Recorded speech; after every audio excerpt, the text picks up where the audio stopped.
মোহনা সংবাদ, ঢাকা। নতুন বিশ্ব রেকর্ড গড়তে প্রস্তুত বাংলাদেশ। ৪৩তম স্বাধীনতা দিবসে লাখো কণ্ঠে জাতীয় সঙ্গীত গেয়ে গিনেস বুক অব ওয়ার্ল্ড রেকর্ডে নাম লেখাতে প্রস্তুতি নিচ্ছে সংস্কৃতি বিষয়ক মন্ত্রণালয় ও বাংলাদেশ সশস্ত্র বাহিনী।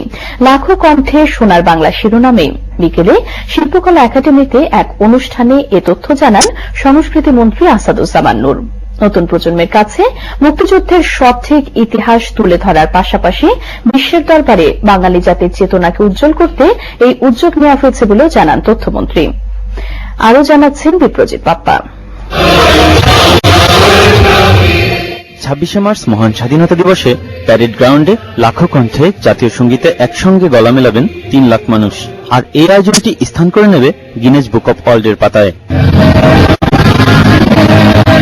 লোগো উন্মোচনের মাধ্যমে লাখো কণ্ঠে সোনার বাংলা শীর্ষক আয়োজনের উদ্বোধন করেন সংস্কৃতিমন্ত্রী আসাদুজ্জামান নূর এবং এই আয়োজনের তথ্য ও নিয়মাবলী নিয়ে তৈরি www.lakhokonthe.com নামের একটি ওয়েবসাইট উদ্বোধন করেন তথ্যমন্ত্রী হাসানুল হক ইনু।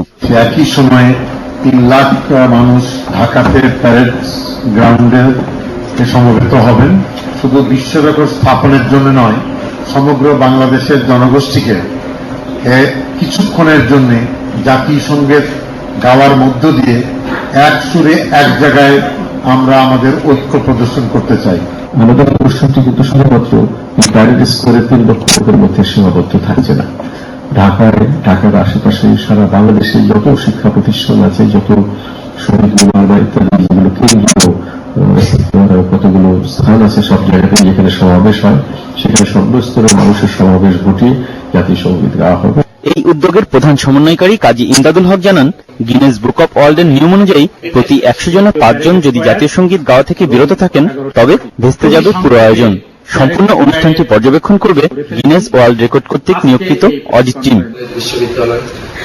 বিশ্ব রেকর্ডের খাতায় নাম লেখানোর আয়োজনে অংশ নিতে সকল শিক্ষা প্রতিষ্ঠানের শিক্ষার্থী, সশস্ত্র বাহিনীর সদস্য সহ সর্বস্তরের জনগণের প্রতি আহ্বান জানানো হয়েছে। বিপ্রজিৎ বাপ্পা, মোহনা সংবাদ, ঢাকা।